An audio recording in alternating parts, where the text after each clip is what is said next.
All right, we're going to look at the T in the Swift method we have been using to analyze our poetry. So, theme and tone. So far, thinking about our Swift method, we looked at the structure in the speaker. We looked at our word choice and how the words are used to create a mood.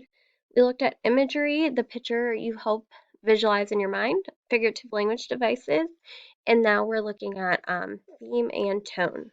So, what is tone? Tone is the attitude in which a piece of writing is being presented. The author wants you to understand that tone. Okay, let's look at this tone example. It's a conversation between mom and a son. Mom stating, Johnny, can you unload the dishwasher? Johnny, can you unload the dishwasher? Johnny, can you unload the dishwasher? Mom, stop yelling at me. Mom, well, I already asked you 3 times. You can tell mom is very frustrated with the tone of her through this conversation of asking Johnny over and over to do something. So tone is the attitude. Maybe you guys think about conversations or things you do with your parents, and your parents are always like, "Watch your attitude." I know I say that with my almost 5-year-old all the time. So that is the same thing as tone. The next is theme, and this is not new to you. You guys have practiced this before. Theme is the message or moral of the story that the author wants you to learn. This is always positive and can relate to everyone. So remember, I say that it has to be able to relate to random Mr. and Mrs. Joe Schmo who live out on our streets. We got to make sure that every single person in the world can relate to it. So it's kind of a broader idea. So here's our example. Even though they were sisters, Susie and June were nothing alike. If Susie wanted to jump rope, June wanted to play hopscotch. If June wanted to watch soap operas, Susie wanted to watch talk shows. Tensions rose to the point where the girls could no longer stand one another's company. It seemed they had nothing in common until the day that progress reports came out. While riding the bus home from school, the girls, startled by how upset the other looked. So every day after school for the next few weeks, Susie tutored June in reading, then June tutored Susie in math. By the time report cards were distributed, Susie and June were passing all their classes. The girls were delighted by their mother was the happiness of all, not just because their daughters passed their classes, because they learned how to be good sisters.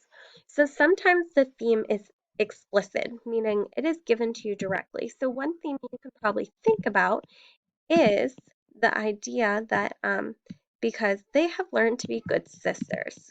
That is given right in our passage. That could be explicitly learned as their theme. However, sometimes things can be implied or implicit. So you could say maybe we should always help each other or help people with each other's weaknesses, or you can always learn from someone else. Those are all positive and they can relate to random people.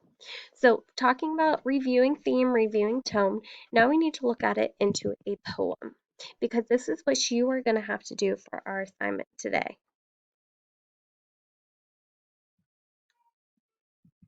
So, the poem is called Lone Dog, and I know some people in my fourth block actually have heard this poem before, but it's nice to take something we already talked about and kind of look at it in a different way. So, it's called A Lone Dog, and the dog is written from the dog's point of view. I'm a lean dog, a keen dog, a wild dog, and lone. I'm a rough dog, a tough dog, hunting on my own. I'm a bad dog, a mad dog, teasing silly sheep. I love to sit and bay at the moon to keep fat souls from sleep.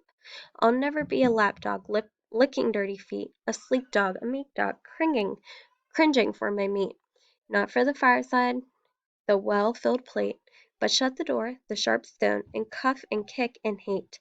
Not for me, the other dogs running by my side.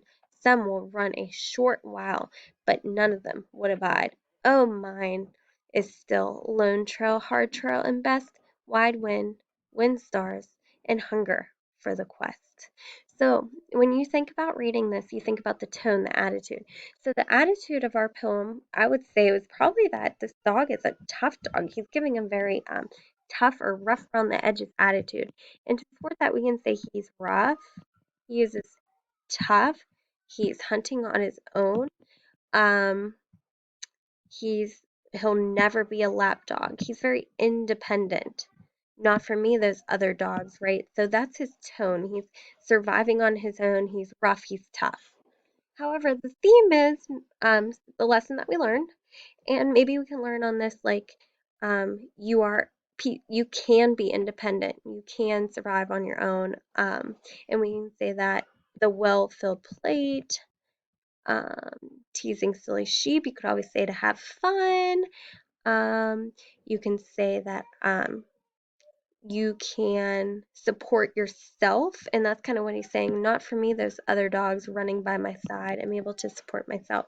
So the theme is the overall message that you learn, and the tone is the attitude the poem is given off. So that is what you're going to do on your part, but you need to make sure that you are telling the tone and the theme, but you're also explaining your ideas and highlighting evidence in the poem to support your ideas. Okay, I will not be here as you know, so I will be checking in though to make sure that your work is done and done correctly, and you will be receiving points for these. So always like always try your best. Good luck.